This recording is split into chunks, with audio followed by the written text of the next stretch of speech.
Vamos allá, vamos con esto que les tengo por aquí. Miren, para que ustedes vean qué tan profundo es el pecado de la gula. Génesis 25, del 27 al 34. Esaú vende su primogenitura. En esto qué interesante, ahora que estoy releyendo la Biblia y estoy por Génesis todavía. Y claro, llegó la parte donde Esaú, casi que sin querer queriendo, vende la primogenitura. Y me quedo, coño, pero esto está cabrón, porque la madre también interfiere en medio de todo. Pero bueno, vamos a verlo, para que ustedes vean. Porque lo importante es la gula. Esto es lo importante. Y crecieron los niños, y Esaú fue diestro en la casa, hombre del campo, pero Jacob era varón quieto que habitaba en tiendas. Uno era el trabajador duro, o sea, el tipo que tiendo a admirar yo. Y por eso su padre también lo admiraba a Esaú. Un tipo trabajador, rudo, duro de campo, callos en las manos, de los que trabaja desde la primera hora hasta el final del día, o sea, tipo duro.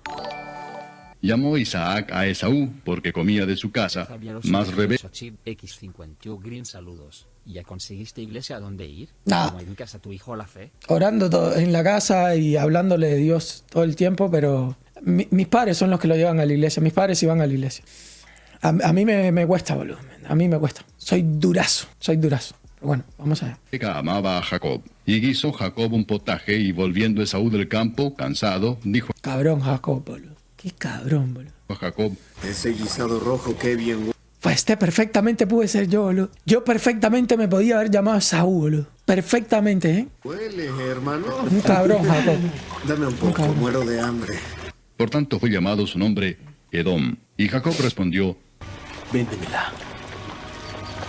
Véndeme tu primogenitura, esa. Terrible chanta, boludo. Terrible chanta, Jacob, boludo. Yo estaba, y yo, no puede ser, boludo. ¿Cómo? Pero. Terrible chanta, boludo. Miren la respuesta de Esaú. Entonces dijo Esaú: Estoy a punto de morir de hambre. ¿Qué me importa la primogenitura? Me podía haber pasado, boludo. No les voy a mentir. Me podía haber pasado, boludo. Esaú vendió su primogenitura por un plato de lentejas. Al menos en la Biblia que estoy leyendo, por un plato de lentejas, boludo. Y un pedazo de pan. Ah, mira. Y dijo Jacob: Júrame que la primogenitura es mía. Y él le juró, y vendió a Jacob su primogenitura. Entonces Jacob dio a Esaú pan y el guisado de las lentejas, y él comió y bebió, y se levantó y se fue. Después Saúl lo quiso matar, boludo. Boludo. Después se reconciliaron, no se preocupen. Después hubo reconciliación y todo, pero lo quiso matar, ¿eh? Salado. Son de esas enseñanzas que tiene. La segunda. Una de las tentaciones del diablo a Jesús en el desierto, ¿cuál fue? Esto se los digo porque en muchas ocasiones vemos pastores gordos, vemos líderes gordos, vemos... Yo entiendo que estás luchando con tu pecado, pero quiero verte luchar, quiero verte pelearla. Yo quiero verte que la estés peleando, porque de eso va el testimonio, ¿eh? El testimonio va de verte peleándola, ¿sabes? 218 Alejandra Vilachi X50. ¿Pero por qué no vas a la iglesia? ¿No te gusta la manera en la que dan la palabra? ¿O crees que tu relación es entre Dios y tú? ¿O solo no te gusta el pastor de la iglesia? Es que me cuesta, estoy igual que Momo, boludo. Estoy como Momo. Me cuesta. La última vez que intenté ir a la iglesia, el pastor empezó a hablar de cuánto dinero había que dar, boludo. ¿Sabes? Por dentro como estaba... Estaba que trinado, boludo. Trinado. Así que vamos a seguir. Comenzó su actividad. Regresó del Jordán lleno del Espíritu Santo. Y el Espíritu Santo por 40 días y fue tentado por el diablo. No comió nada durante esos días y al final sintió hambre.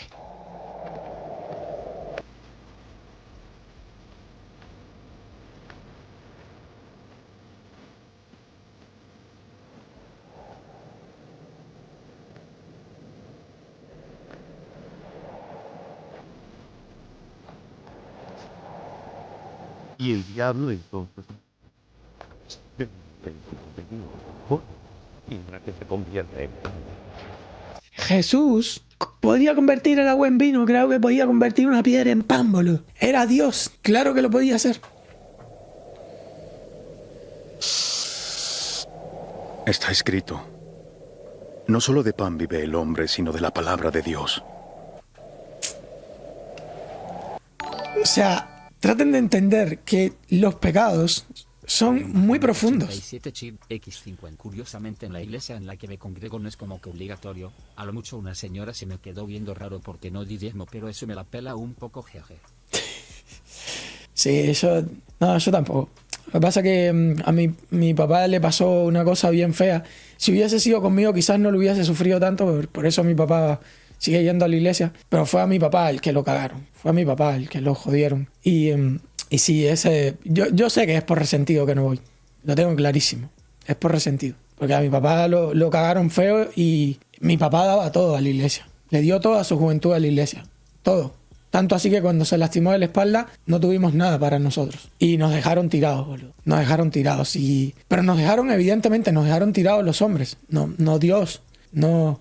Porque al final siempre comida hubo, ¿sabes? Pero fue jodido. Fue jodido porque ya lo vi en una etapa de mi vida en la que yo entendía. ¿Sabes? Yo me quedo así y yo digo, pero espérate, si mi papá estuvo ahí para los pobres, predicando en el sanatorio cuando nadie se metía, construyó la iglesia de arriba abajo, levantó prácticamente cada piedra que está puesta en la iglesia, abrió cada hueco, cada zapata, ¿Qué cristianismo es este, sabes? Y eso a mí me pasó en una etapa en la que yo podía entender, ¿sabes? Bueno, volviendo a esto. Hermanos, el pecado de la gula es un pecado que la Biblia lo representa de una manera muy fuerte. Y de hecho, la tercera vez, que ya no lo voy a poner aquí la representación, les puse a Esaú y les puse a Cristo, las tentaciones. X50 Green, yo pasaba por lo mismo cuando empecé ahí. Lo que me ayudó fue conectarme con uno de los viejos de la iglesia. A mí no me gustaban los pastores en español y conecté más con los pastores gringos. Te recomiendo un pastor que se llama Joey Martin, que es en Jacksonville. Ok, he conectado mucho. Perfecto, gracias Javier. Bueno, a lo que iba, el pecado de la gula es un pecado muy cabrón. Y de hecho, nada más le voy a hacer 3 menciones para no aburrirlos, porque hay muchos más versículos que hablan del pecado de la gula. Pero ustedes recuerden que el hombre cae por una manzana. O sea, yo entiendo que me puedes decir, ya, pero es metafóricamente hablando, Green. Sí, pero sigue siendo un alimento, ¿sabes? O sea, te lo siguen representando como un pecado muy fuerte, mortal. Esto va por si eres líder en la iglesia, o sea, líder en la iglesia. Si tú eres un padre de familia, tienes que hacértelo mirar. Porque tú tienes que dar el ejemplo también en la familia. ¿Y cuántas veces no nos abandonamos? O sea, uno tiene que estar en forma no solamente para sus hijos, que también tiene que ser un ejemplo para sus hijos, pero también por tu esposa. ¿Sabes? Pues no puede ser que no te conoció así. Que pierdas toda la forma porque ya sabes que vas a tener una mujer. Y que, bueno, juró ante Dios que iba a estar contigo fuera en la que fuera, ¿sabes? Entonces, nada, el pecado de la gula es un pecado mucho más profundo de lo que la gente piensa, ¿eh? La gente lo toma muy a la ligera, pero no es un pecado ligero, no lo es.